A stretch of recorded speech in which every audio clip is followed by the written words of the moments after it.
My dear student, आज हम class BA part third year Indian geography जो हमारी बुक चल रही है उस इंडियन ज्योग्राफी में अगला जो हमारा टॉपिक है आज का वो है आपका क्लाइमेट यानी जलवायु। अब तक हमने इंडियन ज्योग्राफी के अंतर्गत इंडियन ज्योग्राफी में सबसे पहले हमने इंट्रोडक्शन पढ़ा। इंट्रोडक्शन के बाद में हमने भारत के भौतिक या भौगोलिक प्रदेश यानी फिजिकल रीजन ऑफ इंडिया उनका हमने आपको वर्णन बताया, डिस्क्राइब किया। भारत के अंतर्गत 4 बड़े भौतिक प्रदेश या भौगोलिक प्रदेशों के बारे में हमने अध्ययन किया और भारत के अंतर्गत पहला आपका भौतिक प्रदेश उत्तर का पर्वतीय प्रदेश, दूसरा हमने मैदानी प्रदेश, तीसरा प्रायद्वीपीय पठारी प्रदेश, चौथा तटीय एवं द्वीप समूह। यूँ करके हमने भारत के 4 बड़े भौगोलिक या भौतिक प्रदेश यानी फिजिकल जो रीजन है भारत के वो 4 बड़े हमने पढ़े। आज हमारा जो अगला यूनिट है उसके अंतर्गत सबसे पहले आता है क्लाइमेट, जलवायु। जलवायु का अध्ययन करेंगे आज हम।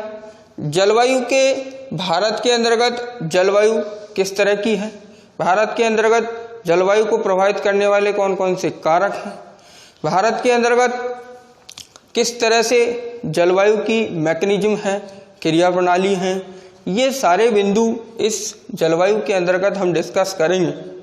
तो हमारे सामने सबसे पहले कुछ छोटी मोटी बातें जो हैं उन्हें हमें समझना है कि किस तरह के दशा या स्थिति के अंतर्गत जो है जलवायु होती है। अगर हम भारत की बात करते हैं, अगर हम इंडिया की बात करते हैं और इंडिया को अगर हम देखते हैं तो भारत जिन अक्षांश और देशांतरों के बीच स्थित है तो भारत उष्णकटिबंधीय क्षेत्र में आता है, अर्थात भारत के मध्य में से कर्क रेखा 23.5 डिग्री जो है उत्तरी गोलार्ध गुजरती है। परिणाम स्वरूप भारत की जो जलवायु है वो उष्णकटिबंधीय जलवायु मानी जाती है। भारत की उष्णकटिबंधीय जो जलवायु है तो उष्णकटिबंधीय जलवायु के अंतर्गत भारत के अंतर्गत अलग अलग स्थानों पर विभिन्नताएं देखने को मिलती हैं। अगर हम भारत की बात करते हैं तो भारत में अधिकतम तापमान थार के मरुस्थल के अंतर्गत 48 से 50 डिग्री सेंटीग्रेड भी पाया जाता है तथा न्यूनतम तापमान जो हमारा लेह लद्दाख का क्षेत्र है वहाँ -48 डिग्री सेंटीग्रेड भी पाया जाता है। परिणाम स्वरूप अर्थात यहाँ भारत की स्थिति को अगर हम देखें तो भारत की जलवायु के अंतर्गत विभिन्नताएं या उसके अंतर्गत अंतर पाया जाता है। अलग अलग स्थानों पर जलवायु के अंतर्गत भिन्नताएं मिलती हैं।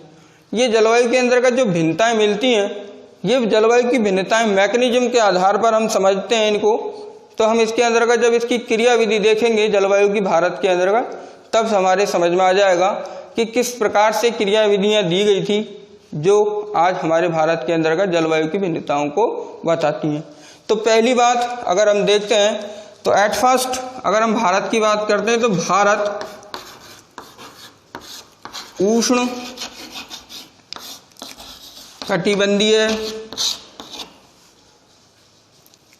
क्षेत्र में आता है। परिणाम स्वरूप यहाँ की जो जलवायु होगी भारत की, तो भारत की जलवायु उष्ण कटिबंधीय जलवायु जो है यहाँ की मानसूनी प्रकार की है। उष्ण कटिबंधीय मानसूनी प्रकार की जलवायु यहाँ मिलती है। अब हमारे सामने सबसे पहले ये बात आती है कि जलवायु किसे कहते हैं, अर्थात जलवायु का मीनिंग क्या है। तो इस चीज़ को हम थोड़ा सा एक्सप्लेन करते हैं कि जलवायु क्या है।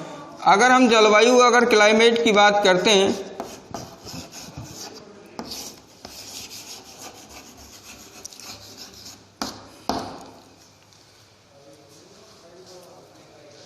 दीर्घ समय अवधि के अंतर्गत वायुमंडल की दशाओं में होने वाला जो परिवर्तन है वो आपका जलवायु कहलाता है।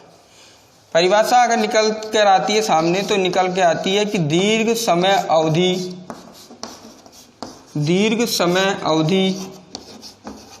या दीर्घ समय अवधि में वायुमंडल की दशाओं में, वायुमंडलीय दशाओं में होने वाला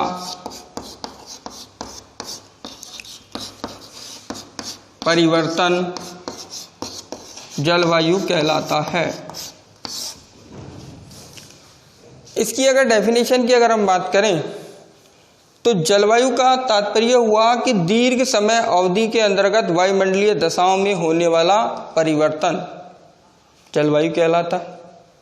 अगर हम मौसम की बात करते हैं तो मौसम का तात्पर्य हुआ अल्प समय अवधि में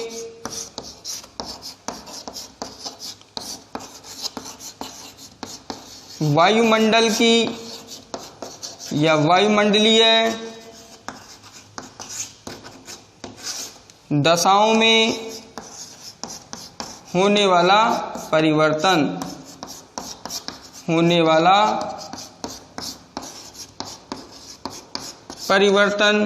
चेंज। अब इन परिभाषाओं को अगर हम विस्तार से देखें तो इन परिभाषाओं में हमारे सामने यह बात निकल के आ रही है कि वायुमंडल की दशाएं, वायुमंडल की दशाओं का तात्पर्य यह हुआ कि वायुमंडल के अंतर्गत तापमान, ताप, दाब, आर्द्रता, वर्षा, पवनों की दिशा, वहाँ का उच्चावच, ये सारी बातें ये वायुमंडल के अंतर्गत जो है दशाओं का निर्माण करती हैं। यानी कि ताप, दाब और आर्द्रता, वायुमंडलीय दशाओं की अगर हम बात करते हैं तो ताप, दाब, आर्द्रता, ये दशाएं जो हैं वो वायुमंडल के अंतर्गत क्या होती रहती हैं, बदलती रहती हैं। दीर्घ समय अवधि तक अगर ये वायुमंडल की दशाएं अगर बदलती रहती हैं तो हमारी जलवायु का निर्धारण होता है। और अगर अल्प समय अवधि के अंतर्गत अगर वायुमंडलीय दशाएं जैसे तापमान, दाब और आर्द्रता में अगर परिवर्तन होता है तो वो हमारा मौसम कहलाता है। इन दोनों ही अगर शब्दों के अंतर्गत अंतर की अगर हम बात करें तो जलवायु और मौसम में केवल मात्र समय अवधि का ही अंतर पाया जाता है। अगर हम जलवायु और मौसम की अगर बात करें, इनमें अंतर की अगर हम बात करें तो केवल मात्र इनमें समय का अंतर होता है। जलवायु दीर्घ समय अवधि के अंतर्गत वायुमंडलीय दशाओं में होने वाला परिवर्तन कहलाता है। मौसम अल्प समय अवधि के अंतर्गत वायुमंडल में होने वाला परिवर्तन कहलाता है। अतः जलवायु और मौसम के अंतर्गत केवल मात्र समय अवधि का ही अंतर होता है। अगर हम इसकी बात करते हैं जलवायु की, और अगर हम भारत के परिप्रेक्ष्य में चल रहे हैं तो हमारे सामने हमने सबसे पहले परिभाषा आपके सामने रखी है कि जलवायु किसे कहते हैं। जलवायु का तात्पर्य हमने आपके सामने रखा, उसका तात्पर्य यह हुआ कि वायुमंडलीय जो दशाएं होती हैं उन वायुमंडलीय दशाओं में अगर लंबी समय अवधि तक अगर परिवर्तन होता है तो हमारी जलवायु का निर्धारण होता है। और अगर अल्प समय अवधि के अंतर्गत वायुमंडलीय दशाओं में परिवर्तन होता है तो मौसम होता है। अगर हम भारत के संदर्भ में अगर बात करते हैं तो भारत एक उष्णकटिबंधीय क्षेत्र में स्थित जो है स्थल है, देश है। अगर हम भारत की अगर जलवायु की बात करते हैं तो भारत की जलवायु मानसूनी प्रकार की जलवायु अर्थात उष्णकटिबंधीय मानसूनी जलवायु भारत की पाई जाती है।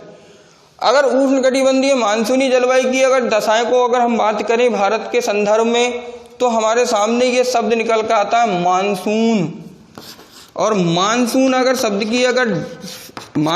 शब्द पे विचार करें तो मानसून शब्द को सबसे पहले अरब के भूगोलवेत्ताओं के द्वारा दिया गया था। मानसून शब्द को सर्वप्रथम अरब के भूगोलवेत्ताओं के द्वारा दिया गया था और इस मानसून का अरबी भाषा में, मानसून अरबी भाषा का शब्द है और अरबी भाषा में मानसून का तात्पर्य होता है ऋतु परिवर्तन। ऋतु परिवर्तन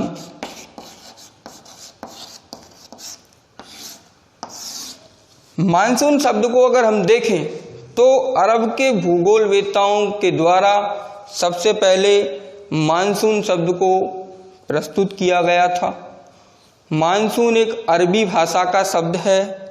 इस अरबी भाषा में मानसून का तात्पर्य ऋतु परिवर्तन होता है, अर्थात जो हमारी पवनें हैं उन पवनों के द्वारा, उन पवनों के वेग के द्वारा, उन पवनों की दिशा के द्वारा वर्षा होना, ये हमारे मानसून की प्रवृत्ति के अंतर्गत आता है।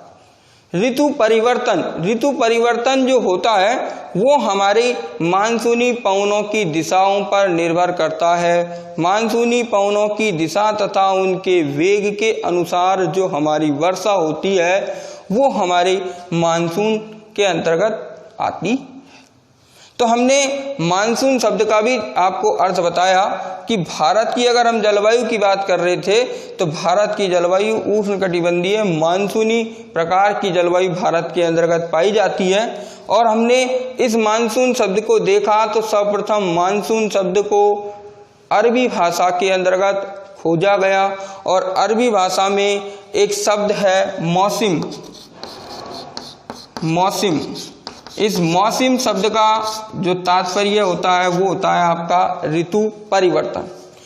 मानसून अरबी भाषा का मौसम शब्द से बना हुआ है और मौसम शब्द का तात्पर्य होता है ऋतु परिवर्तन, अर्थात मानसूनी पवनों के द्वारा वर्षा होना। मानसूनी पवनों के द्वारा वर्षा का होना मानसून कहलाता है। जो भी हमारी पवनें जो हैं, जो हमारी पवनें चलती हैं, ग्रही पवनें होती हैं, स्थानीय पवनें होती हैं, मानसूनी पवनें होती हैं, इन पवनों के प्रभाव से जो वर्षा होती है वो हमारी कहलाती है मानसून या ऋतु परिवर्तन। तो सबसे पहले हमने भारत की अगर हम जलवायु की बात करें तो भारत एक उष्णकटिबंधीय मानसूनी प्रकार की जलवायु पाई जाती है। अगर हम उसके अंतर्गत जलवायु की बात करते हैं तो जलवायु की परिभाषा ये सामने निकल के आई कि दीर्घ समय अवधि के अंतर्गत वायुमंडल की दशाओं में होने वाला जो परिवर्तन है वो आपका जलवायु कहलाता है। वायुमंडलीय दशाओं में जो हमारे तापमान, जो हमारे दाब, जो हमारी आर्द्रता, जो हमारी परिवर्तन है होता है वो जलवायु के अंतर्गत रखा जाता है। अगर वो हो सारा का सारा परिवर्तन अर्थात वायुमंडलीय दशाओं में होने वाला परिवर्तन अगर अल्प समय अवधि का है तो वो हमारा मौसम का कहलाता है। और जलवायु और मौसम में केवल मात्र समय का ही अंतर पाया जाता है। और हमने फिर उसके बाद में आपको मानसून के बारे में बताई कि मानसून जो है उसको सबसे पहले अरब के भूगोलवेत्ताओं ने बता दिया था। अरब के भूगोलवेत्ताओं ने सबसे पहले अरबी भाषा में मानसून शब्द को खोजा जिसका तात्पर्य मौसम था। और मौसम को जो अर्थ होता है वो होता है ऋतु परिवर्तन। तो यहाँ तक आपको मैंने परिभाषाएं जो आपको बताई हैं वो आपके क्लियर ही हुई होंगी कि किस तरह से भारत की जो जलवायु है उसकी क्या परिभाषाएं हैं और किस प्रकार से यहाँ जो है मानसून शब्द को हमने जाना है, समझा। आगे बात करते हैं। अगर हम जलवायु की बात कर रहे हैं तो हमने जलवायु की परिभाषा, मौसम की परिभाषा और इनमें वायुमंडलीय दशाओं का तापमान, दाब, आर्द्रता में होने वाले परिवर्तन जो समय अवधि पर निर्धारित होता है, इन समस्त बातों को समझा है, जाना है। आगे अगर हम चर्चाएं करते हैं तो भारत के अंतर्गत जो जलवायु है वो विषम प्रकार की जलवायु है। उसमें विषमता देखने को मिलती है, भिन्नता देखने को मिलती है। मैंने शुरुआत में चर्चा की थी कि भारत के अंतर्गत अधिकतम तापमान तथा न्यूनतम तापमान वाले स्थान भी मिलते हैं। अगर हम भारत की बात करते हैं तो भारत के अंतर्गत जो वर्षा होती है वो भारत के अंतर्गत वर्षा मानसूनों के द्वारा होती है। और भारत के अंतर्गत जो सर्वाधिक वर्षा होती है वो दक्षिणी पश्चिमी मानसून के द्वारा होती है। और भारत के अंतर्गत जो दक्षिणी पश्चिमी मानसून है वो हमारी जो उत्तर पूर्वी राज्य हैं उन उत्तर पूर्वी राज्यों के अंतर्गत स्थित जो गोरो खासी जयंतियों की पहाड़ियों से घिरे हुए भाग हैं उन भागों के अंतर्गत मनसिम राम नामक स्थान पर सर्वाधिक भारत के अंतर्गत वर्षा होती है, लगभग 1200 सेमी। तो भारत की अगर हम दिशाओं जलवायु की अगर हम बात करें तो भारत के अंतर्गत जो जलवायु है उसके अंतर्गत अनेक विषमताएं देखने को मिलती हैं। तो आगे हम बात करते हैं अगले पॉइंट पर। तो भारत में वर्षा दक्षिण पश्चिम मानसून से होती है। अगर हम भारत की दशाओं की अगर हम बात कर रहे हैं तो भारत के अंतर्गत जो वर्षा होती है वो मानसूनों के प्रभाव से होती है, और मानसूनों के प्रभाव से भारत के अंतर्गत मानसिम नाम नामक स्थान पर सर्वाधिक वर्षा होती है। अगर हम जलवायु को अगर किसी भी फैक्टर की अगर जलवायु के एक एक फैक्टर को लेके चलते हैं तो जलवायु को प्रभावित करने वाले अगर कारकों की बात करते हैं तो सबसे पहले आज हम इसी बात पर चर्चाएं करते हैं कि हमने जलवायु की परिभाषाओं को समझा। जलवायु और मौसम के परिभाषाओं को समझने के बाद में हमने इनमें अंतर समझा। अंतर समझने के बाद में हमने मानसून को समझा। मानसून शब्द कहाँ से निर्मित हुआ है, मानसून शब्द का तात्पर्य क्या है, किस भाषा से यह शब्द आया है, उसका अर्थ क्या होता है। उसके बाद में हमारा अगला महत्वपूर्ण जो बिंदु है वो है आपका कि जलवायु को प्रभावित करने वाले कारक, इफेक्टिंग फैक्टर ऑफ क्लाइमेट। जलवायु को प्रभावित करने वाले कारक, affecting factor of climate in India. ऐसे कौन कौन से कारक हैं जो भारत की जलवायु को प्रभावित करते हैं। अगर हम बेसिकली देखें तो जलवायु को जो कारक प्रभावित करते हैं उसमें से एक कारक जो आपका आता है वो आपकी पवनों से जुड़ा हुआ कारक आता है। अर्थात जो भी हमारी पवनें हैं, इन पवनों के द्वारा पवन की दिशा, पवन की वेग, इन पवनों की दिशा और वेग के कारण अर्थात कह सकते हैं कि पवन संबंधी जो कारक हैं वो हमारे जलवायु को प्रभावित करते हैं। नंबर एक बात याद रखें आप कि अगर हम जलवायु को प्रभावित करने वाले कारकों की अगर हम बात करते हैं तो पहला कारक हमारा पवन संबंधी कारक माना जाता है, और दूसरे अगर हम कारक की बात करते हैं तो हमारा स्थल संबंधी कारक माना जाता है। स्थल संबंधी कारक, ये दो बड़े फैक्टर हैं, दो बड़े कारक हैं जो जलवायु को सबसे ज़्यादा प्रभावित करते हैं। पहला जो फैक्टर है आपका पवन संबंधी कारक, जो हमारी पवनों के द्वारा जुड़ा हुआ है, विंड के द्वारा जुड़ा हुआ है कि हवाओं के प्रकार, किस तरह से हवाएं होती हैं, किस तरह से हवाएं चलती हैं, उनके किस प्रकार से जो है पवनों का प्रभाव होता है। ये कारक जो है हमारी जलवायु को प्रभावित करता है। और दूसरा जो महत्वपूर्ण फैक्टर है वो है आपका स्थल से जुड़े हुए कारक हैं। किस प्रकार का जो है स्थल है, उसका किस प्रकार का रूप है, उसकी किस प्रकार की स्थिति है, ये सभी स्थल संबंधी कारक के अंतर्गत आते हैं। तो अगर हम बात करते हैं एक एक की तो हमारे सामने अगर हम सबसे पहले बात करते हैं कि स्थल संबंधी कारकों के अंतर्गत अगर हम बात करें तो स्थल संबंधी कारकों में सबसे पहले आती है स्थिति, और स्थिति के अंतर्गत सबसे पहला बिंदु जो आता है वो हमारी आती है इस लोकेशन की। अगर हम बात करते हैं तो इसमें सबसे पहले आती है अक्षांशीय और देशांतरीय स्थिति उस स्थल भाग की। अगर हम भारत के अक्षांशीय स्थिति की अगर हम बात करते हैं तो भारत के अंतर्गत अक्षांशीय स्थिति को हमने देखा था, परिचय जब इसका पढ़ा था तो हमने ये देखा कि भारत के बीचों बीच में से कर्क रेखा गुजरती। अगर हम बात करते हैं, अगर हम ग्लोब पर अगर हम देखते हैं तो ग्लोब के अंतर्गत जो ग्लोब को दो भागों में व्यक्त करने वाली जो 0 डिग्री की रेखा होती है जिसे हम भूमध्य रेखा कहते हैं। क्या कहते हैं? भूमध्य रेखा कहते हैं। इस इक्वेटर लाइन से अगर हम उत्तर की तरफ चलते हैं तो ये हमारा उत्तरी गोलार्ध कहलाता है। इसके अगर हम दक्षिणी की ओर चलते हैं तो ये दक्षिणी गोलार्ध कहलाता है। तो हमारी जो अर्थ है वो दो भागों में बटा हुआ है, एक तो उत्तरी गोलार्ध और एक आपका दक्षिणी गोलार्ध। उत्तरी और दक्षिणी गोलार्ध दो भागों में बटा हुआ है। अगर हम उत्तर की ओर अगर बात करते हैं तो उत्तर की ओर 23.5 डिग्री कर्क रेखा, अर्थात कैंसर। अगर हम दक्षिण की बात करते हैं तो 23.5 डिग्री कैप्रिकॉर्न अर्थात मकर रेखा स्थित है। भूमध्य रेखा के उत्तर की ओर और भूमध्य रेखा के दक्षिण की ओर सूर्य का उत्तरायण और सूर्य के दक्षिणायन के परिणाम स्वरूप वायुमंडल के अंतर्गत तापमान की दशाएं बदलती हैं और तापमान की दशाओं के साथ साथ दाब की दशाएं बदलती हैं और तापमान और दाब की दशाओं के साथ साथ पवनों की दिशाएं बदलती हैं। परिणाम स्वरूप यहाँ जब पवनों की दिशाएं और पवनों के वेग में जब अंतर आ जाता है तो यहाँ की जो जलवायु है उसका निर्माण हो जाता है।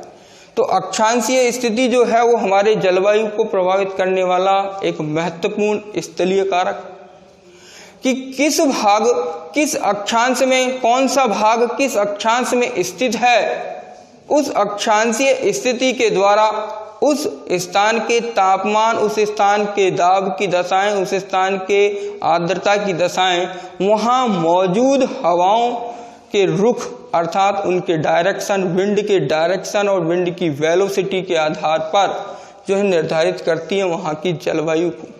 अगर हम भारत की बात करते हैं तो भारत के मध्य में 23.5 डिग्री अर्थात जो हमारी कैंसर लाइन है 23.5 डिग्री उत्तरी गोलार्ध बीचों बीच में से गुजरती है, इसलिए भारत का उत्तरी और दक्षिणी दो भागों में भारत का बंटवारा जो कर्क रेखा के द्वारा किया गया है।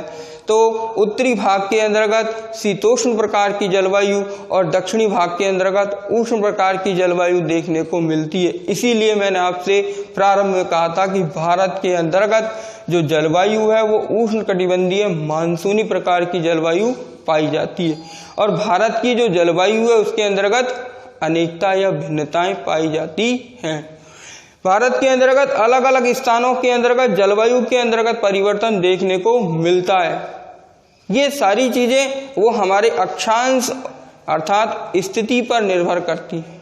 तो नंबर 1 जो हमने अगर बात करी स्थल संबंधी कारकों की, तो स्थल संबंधी कारकों में सबसे पहले अक्षांश की हमने बात की है और अक्षांश जो रेखाएं होती हैं वो हमारे जलवायु को प्रभावित करती हैं। क्योंकि अगर हम बात करते हैं तो हम इस बात से अच्छी तरह से परिचित हैं कि भूमध्य रेखा से सूर्य जब उत्तर की ओर जाता है और उसके बाद में जब दक्षिण की ओर दक्षिणाव्रत होता है, परिणाम स्वरूप जैसे ही वो उत्तर की ओर उत्तरायण होता है और कर्क रेखा पर जब सूर्य सीधा लंबवत होता है तो वहाँ का तापमान बढ़ जाता है और तापमान बढ़ जाने के परिणाम स्वरूप यहाँ की दाब की दशाएं कम हो जाती हैं। बढ़ते हुए टेम्परेचर के कारण प्रेशर की कंडीशन लो हो जाती है। इसके विपरीत अगर हम बात करते हैं तो इसके विपरीत मकर रेखा पर टेम्परेचर का मान लो हो जाता है तो वहाँ प्रेशर का मान हाई हो जाता है अर्थात दाब का मान उच्च हो जाता है। और ये हमारी अक्षांशीय दशाओं के जो सबसे महत्वपूर्ण प्रभाव पड़ता है वो पड़ता है विंड की डायरेक्शन पर, क्योंकि विंड जो होती है वो हमेशा हमारे हाई प्रेशर से अर्थात उच्च वायुदाब क्षेत्र से न्यून वायुदाब क्षेत्र की ओर बहती है। हाई प्रेशर से लो प्रेशर की ओर विंड हमेशा प्रभावित होती है। यही अक्षांशीय स्थिति इस जलवायु को प्रभावित करने वाला महत्वपूर्ण कारक माना जाता है। अगर हम दूसरे बिंदु की बात करते हैं तो वो दूसरा बिंदु आता है वहाँ का उच्चावच। अगर हम उच्चावच की बात करते हैं तो उच्चावच के अंतर्गत हमारे स्थल पर उपस्थित जो हमारी जियोमॉर्फोलॉजी है अर्थात जो हमारी भू आकृति है, भू आकृति भी हमारी जलवायु को प्रभावित करने वाला एक महत्वपूर्ण फैक्टर है अर्थात वहाँ का रिलीफ। अर्थात उच्चावच जो होता है वो उच्चावचीय दशाएं हमारे जलवायु को प्रभावित करती हैं। अगर किसी स्थान पर अगर पर्वतीय भाग है, अगर हम भारत की संबंध में बात करें, भारत की संदर्भ में अगर देखें तो भारत के अंतर्गत हिमालय जो पर्वत है वहाँ जो वर्षा होती है वो हिम के रूप में होती है, जबकि भारत के स्थलीय भागों के अंतर्गत वर्षा जो होती है वो वाटर ड्रॉप के रूप में होती है। अर्थात जो रिलीफ है वो हमारी क्लाइमेट को इफेक्ट करेगा ही करेगा। अगर हम मैदानी भागों की अगर हम बात कर रहे हैं तो मैदानी भागों के अंतर्गत जो उच्चावचीय दशाएं होती हैं वो अलग पाई जाती हैं, जबकि हमारे पर्वतीय भागों के अंतर्गत जो हमारी उच्चावचीय दशाएं हैं वो अलग मिलती हैं। परिणाम स्वरूप जिस तरह से अक्षांशीय स्थिति हमारी जलवायु को प्रभावित कर रही थी उसी तरह से हमारा उच्चावचीय जो दशाएं हैं वो भी हमारे जलवायु को प्रभावित करती हैं। उच्चावचीय दशाओं में अगर हम भारत के संदर्भ में अगर देख रहे हैं तो भारत के संदर्भ में हम ये देखते हैं कि भारत के मैदानी भागों के अंतर्गत या पठारी भागों के अंतर्गत वाटर ड्रॉप के रूप में हमारे रेनफॉल होता है, जबकि हमारे माउंटेन्स हाईली माउंटेन्स पीक पर जो होती है वो हमारे आइस के रूप में या हिमपात के रूप में जो है हमारे रेनफॉल होता है। ये उच्चावचीय जो दशाएं होती हैं वो सारी चीज़ें इस पर निर्भर करती हैं। वैसे अगर हम देखें तो भारत के अंतर्गत जो उत्तर से आने वाली जो ठंडी हवाएं हैं उन उत्तर से आने वाली ठंडी हवाओं को रोककर हिमालय पर्वत जो है हमारी सुरक्षा करने का कार्य कर रहा है। इसी तरह से हमारे भारत के बे ऑफ बंगाल और अरेबियन सागर तथा आपके हिंद महासागर, इन तीनों सागरों का भी प्रभाव हमारी जलवायु के अंतर्गत देखने को मिलता है। परिणाम ये हुआ कि हमारे स्थल संबंधी कारकों के अंतर्गत हमारी अक्षांश की स्थिति, उच्चावचीय दशाएं, साथ ही साथ में समुद्र का जो तल है, समुद्र तल से दूरी और समुद्र तल से ऊंचाई,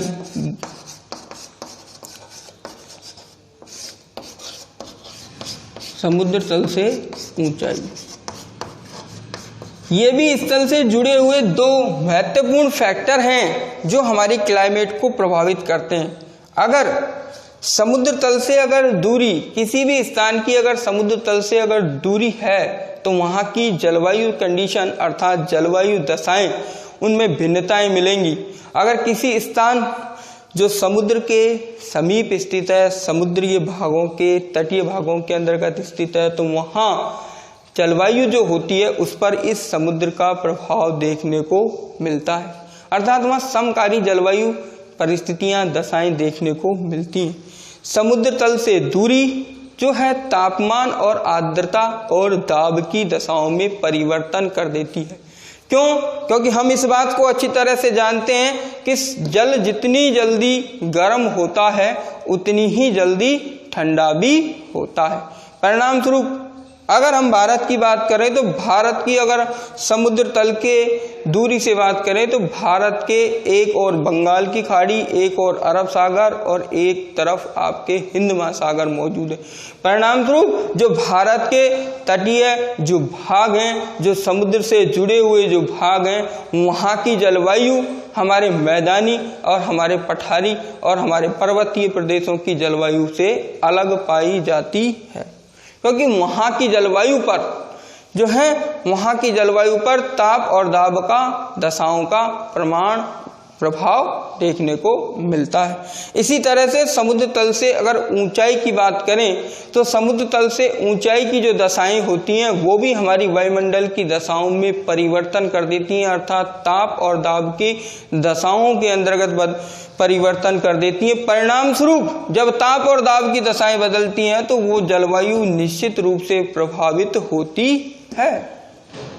परिणाम ये हुआ कि स्थल से जुड़े हुए कारक जिसके अंतर्गत अक्षांशीय स्थिति, साथ ही साथ उच्चावचीय दशाएं, साथ ही साथ आपके समुद्र तल से दूरी और समुद्र तल से उसकी ऊंचाई, किसी भी स्थान की समुद्र तल से ऊंचाई, ये स्थल से जुड़े हुए कारक हैं जो हमारी जलवायु को प्रभावित करते हैं। साथ ही साथ अगर तो हम दूसरे फैक्टर की अगर हम बात करते हैं कि पवन से संबंधित जो कारक हैं जिसके अंतर्गत पवन की दिशा, पवन की वेग, पवन की दिशा और जो वेग को प्रभावित करने वाले कारक हैं से संबंधित जो कारक हैं उसकी अगर हम बात करते हैं तो अगर हम भारत के संदर्भ में देखते हैं तो भारत के संदर्भ में जब मानसून की हम बात करते हैं तो मानसून के साथ साथ भारत के अंतर्गत हमारे पश्चिम से पूर्व की ओर चलने वाली जेट स्ट्रीम, जिनको हम जेट धाराएं कहते हैं, वो प्रभावित होती हैं तो हमारी यहाँ की जलवायु को भी क्या करती हैं, प्रभावित करती हैं।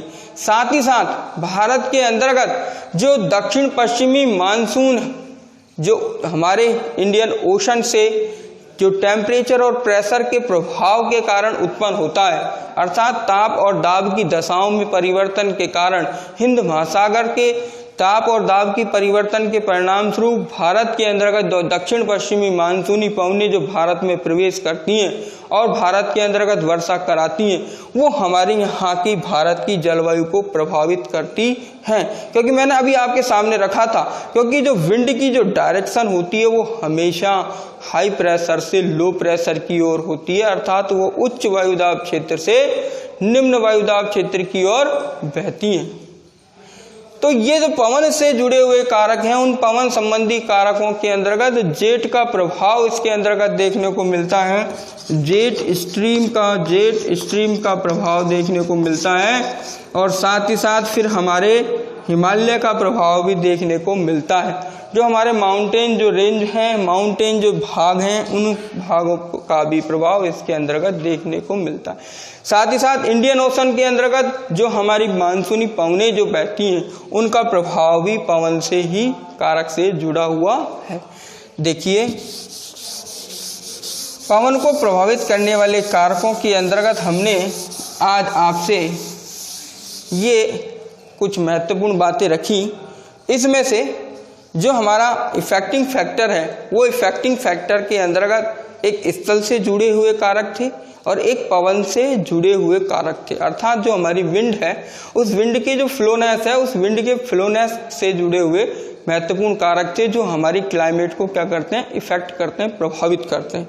जिसमें हमने ये देखा अक्षांशीय दशाएं, उच्चावच की दशाएं, समुद्र तल से दूरियां, समुद्र तल से ऊंचाई, साथ ही साथ वहाँ जो हमारे प्रभावित होने वाली जो पवनें हैं, उन पवनों के साथ साथ जेट पवनें या जेट धाराएं ये भी हमारी प्रभावित करती है। और साथ ही साथ जो हमारे मानसूनी पवनें जो भारत के अंतर्गत प्रवेश करती हैं और वर्षा कराती हैं, वो भी हमारी भारत की जलवायु को प्रभावित करती हैं। तो आज हमने इंडियन ज्योग्राफी के अंतर्गत आपका दूसरा जो महत्वपूर्ण जो टॉपिक लिया है, वो लिया है आपका क्लाइमेट। और इस क्लाइमेट के अंतर्गत हमने आपको सबसे पहले क्लाइमेट की डेफिनेशन समझाई कि क्लाइमेट किसे कहते हैं, क्लाइमेट की उत्पत्ति कहाँ से हुई, किस तरह से क्लाइमेट का निर्धारण हुआ। फिर उसके बाद में हमने आज बात करी है कि भारत के संदर्भ में अगर हम बात करते हैं तो भारत किस तरह से जलवायु को प्रभावित करने वाले कारक हैं, और जलवायु से प्रभावित करने वाले कारकों को हमने आपके सामने रखा है। इस तरह से जलवायु, भारत की जो जलवायु वहाँ किस प्रभाव से, यानी इसकी जो क्रिया विधि है वो किस तरह से जलवायु भारत को प्रभावित करेगी, ये सारी चीजें आज हमने आपके सामने रखी हैं। धन्यवाद।